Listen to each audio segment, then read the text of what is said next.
Olá, que o seu dia e a sua semana sejam muito abençoados. Bem-vinda a mais uma conversa aqui no nosso espaço. Hoje a gente vai fundo numa questão que, olha, eu acredito que todo cristão se faz em algum momento.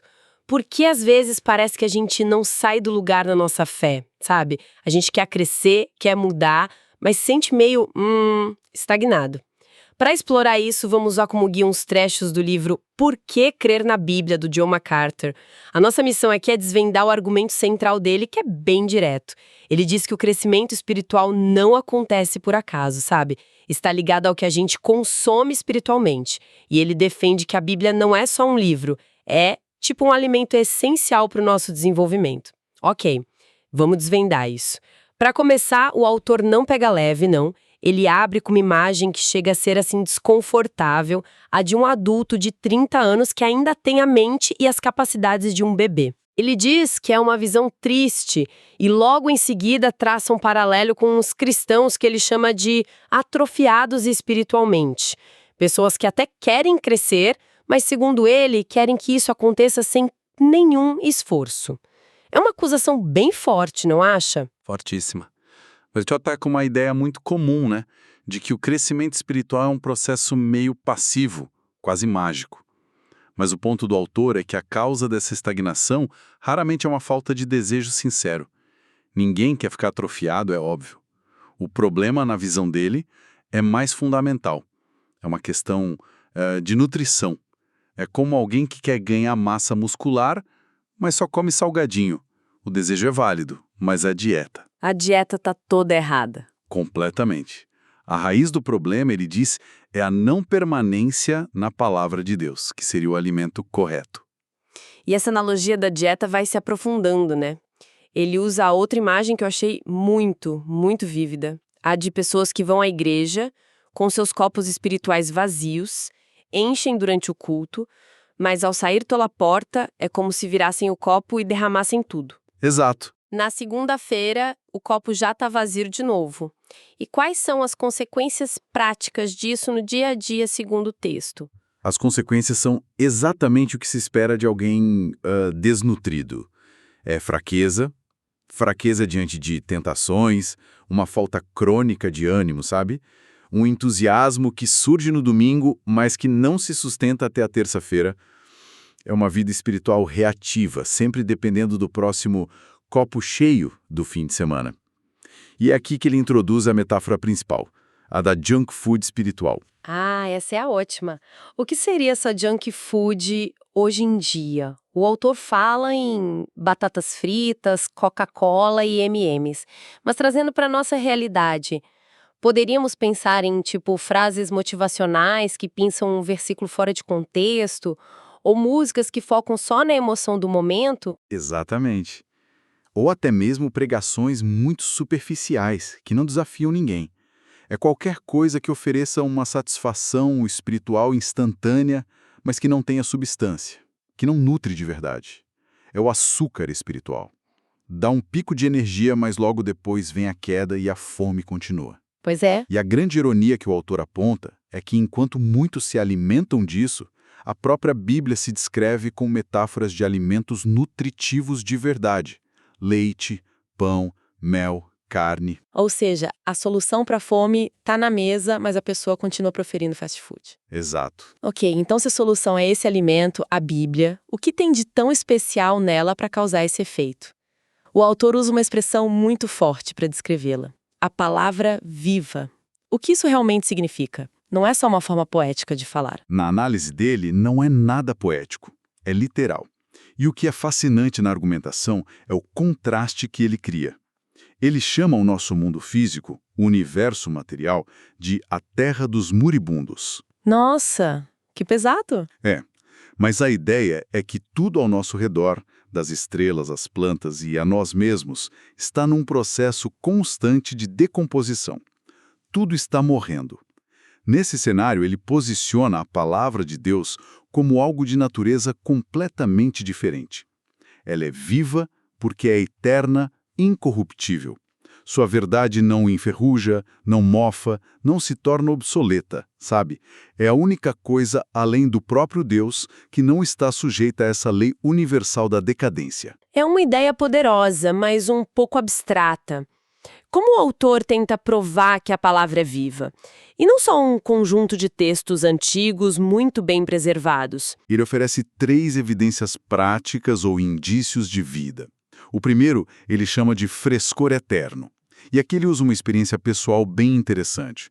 Ele conta que decidiu ler o pequeno livro de Colossenses. Certo. Durante 90 dias seguidos. 90 dias. O mesmo livro. Eu confesso que na terceira semana eu já provavelmente já estaria no piloto automático, recitando de cor. O que ele descobriu com isso? Pois é, essa é a questão. Ele disse que no 90º dia teve a nítida sensação de que estava apenas arranhando a superfície. A cada leitura, novas nuances, novas conexões, novos entendimentos surgiam. Um texto morto se esgota, um texto vivo, segundo ele, continua a se revelar. Faz sentido. E o segundo indício? O segundo é a atemporalidade. Pensa só, um livro de ciência de 1950 hoje é uma peça de museu. Verdade. Um livro de filosofia grega é estudado historicamente. Mas o argumento é que as verdades da Bíblia sobre a natureza humana, sobre o pecado, sobre a redenção, falam a uma pessoa em 2024 com a mesma pertinência que falavam a alguém no primeiro século. E qual é o terceiro indício? O terceiro é talvez o mais desconcertante: o seu poder. O texto aqui se apoia em Hebreus 4:12.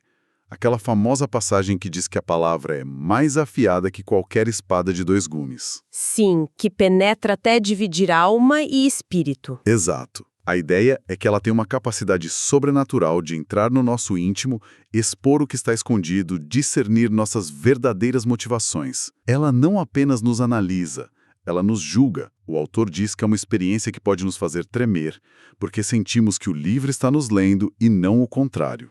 Nossa, que inversão! E esse poder de expor se conecta à capacidade de produzir vida.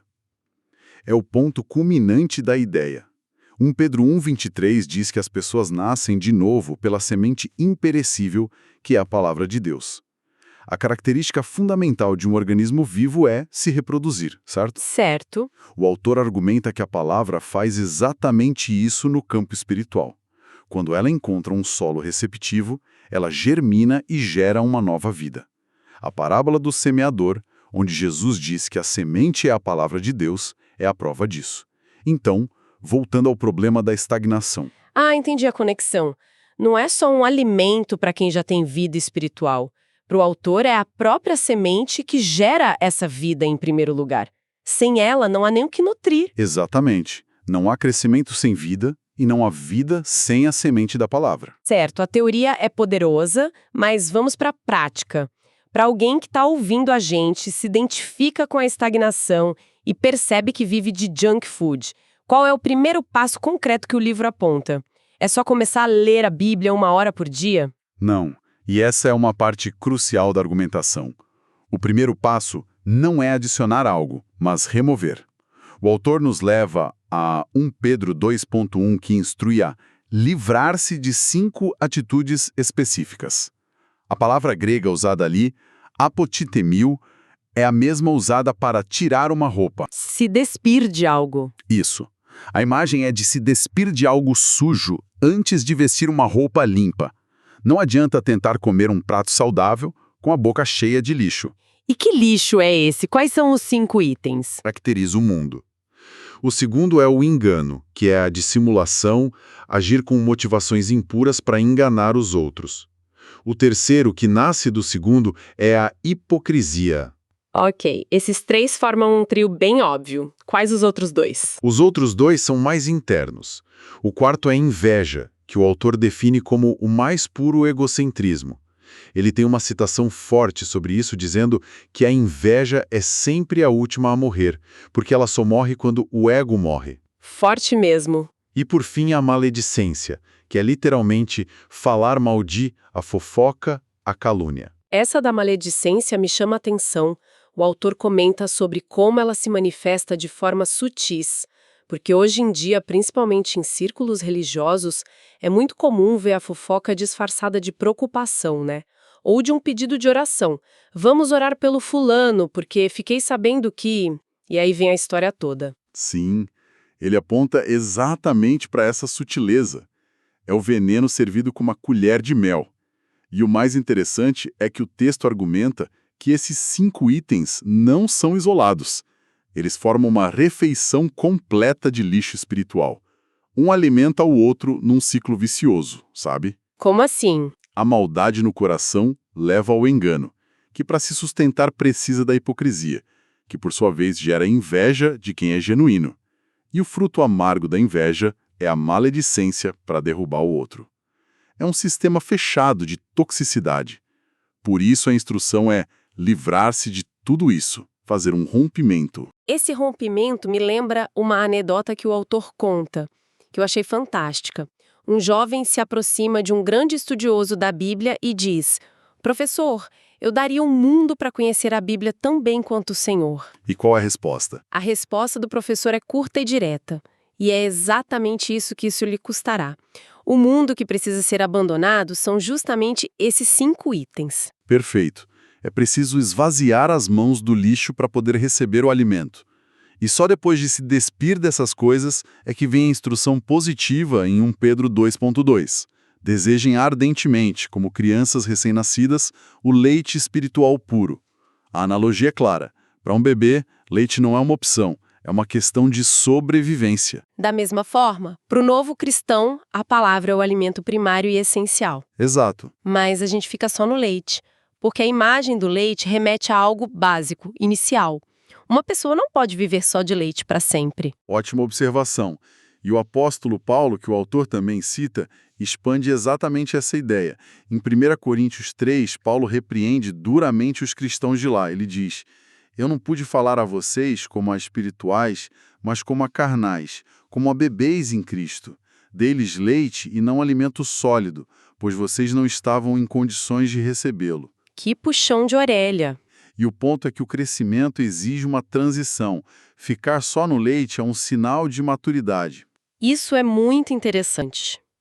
Então existe o risco de ficar preso no leite, de ser um cristão que só consome o básico, que depende da mamadeira semanal do sermão de domingo, mas nunca aprende a mastigar o alimento sólido por conta própria. Exatamente esse é o perigo que o autor aponta.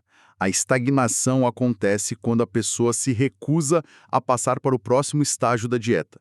Ela se acostuma com leite, que é fácil de engolir, e desenvolve uma aversão ao alimento sólido, que exige esforço, mastigação e digestão. O objetivo da vida cristã, segundo a fonte, é se tornar um adulto que come carne, não um bebê eterno que só toma leite. Certo, então, juntando todas as peças, o objetivo final de toda essa mudança de dieta, de sair do lixo, passar pelo leite, chegar ao alimento sólido, não é apenas acumular mais conhecimento bíblico, certo? Qual é o propósito maior? O propósito é a transformação. Não é sobre informação, é sobre metamorfose. O autor ancora todo o seu argumento em Romanos 12.2. Não se amoldem ao padrão deste mundo, mas transformem-se pela renovação da sua mente. O objetivo de se alimentar da palavra é ter a mente, o centro de nossos pensamentos, vontades e emoções, completamente reprogramada. E o que impede essa renovação da mente de acontecer? Se a palavra é tão poderosa, por que tantos continuam estagnados? O grande obstáculo, segundo o texto, é o que ele chama de mente velha. São os antigos padrões de pensamento, as preocupações com o ego, o apetite pelo vulgar, pela fofoca, pela inveja. É como um software antigo rodando num computador novo. Essa mente velha está sempre nos puxando de volta para junk food, porque é o que ela conhece, é o seu padrão. Ela resiste ao alimento sólido. É o inimigo interno que sabota a transformação. Para ilustrar como essa transformação acontece, o autor usa uma analogia que eu achei incrível sobre a história de Moisés no Antigo Testamento, quando ele desce do monte com o rosto brilhando e precisa usar um véu. Como essa história se encaixa aqui? Ela é a chave para entender como a mudança ocorre. Em 2 Coríntios, capítulo 3, o apóstolo Paulo usa essa história como uma metáfora. Ele diz que, para aqueles que não conhecem a Cristo, um véu semelhante permanece sobre a mente deles quando leem as Escrituras. Eles não conseguem ver. Eles leem as palavras, mas não conseguem ver a glória, o verdadeiro significado por trás delas. O véu da mente velha bloqueia a visão. E como esse véu é retirado? Paulo diz que, quando alguém se converte ao Senhor, o véu é retirado. E aí vem a promessa que amarra tudo. Segundo Coríntios 3,18 diz, e todos nós, que com a face descoberta contemplamos a glória do Senhor, segundo a sua imagem, estamos sendo transformados com glória cada vez maior, a qual vem do Senhor, que é o Espírito. Nossa, essa passagem revolucionária quando se pensa nela. Isso muda tudo. Então o ponto não é se esforçar mais para ser diferente, não é vou tentar com mais força não ser invejoso. A transformação acontece enquanto a pessoa está contemplando a glória de Deus, que se revela na sua palavra. Exatamente. A mudança é uma consequência, uma obra do Espírito. É essa a conclusão do autor. Não é sobre o nosso esforço, é sobre o nosso foco. Nosso trabalho é contemplar, olhar fixamente para a glória de Deus revelada nas Escrituras. O trabalho do Espírito Santo é nos transformar à imagem daquilo que contemplamos. A transformação não é o pré-requisito para se aproximar da palavra, é o resultado inevitável de se alimentar dela. Por isso ele conclui que não existem atalhos, nem saltos quânticos para a superespiritualidade. O caminho para a maturidade passa, invariavelmente, por essa decisão diária de se sentar à mesa e se alimentar. Recapitulando nossa conversa, então, a jornada proposta no livro é muito clara. Começa com o diagnóstico da estagnação espiritual, causada por uma dieta de lixo. A cura começa com um ato deliberado de se livrar de atitudes pecaminosas, para então começar a se alimentar do leite da palavra, mas o objetivo não é parar aí. É progredir para o alimento sólido, as verdades mais profundas, com um único propósito: ter a mente renovada e ser transformada à imagem de Cristo. Um processo que é realizado pelo Espírito Santo à medida que contemplamos a Deus na sua palavra. Perfeito. E para deixar um pensamento final para reflexão, podemos usar a própria progressão que o texto nos deu. A fonte apresenta um caminho claro, do lixo para o leite e do leite para o alimento sólido. Uma questão que fica para ponderar é: em que nível de alimentação cada um se encontra neste momento? E mais importante, o que seria necessário na prática para avançar para o próximo nível? Uma ótima pergunta. Na nossa próxima conversa, vamos continuar a explorar outro trecho deste mesmo livro, Por que Crer na Bíblia, de John MacArthur. Que Deus abençoe a todos.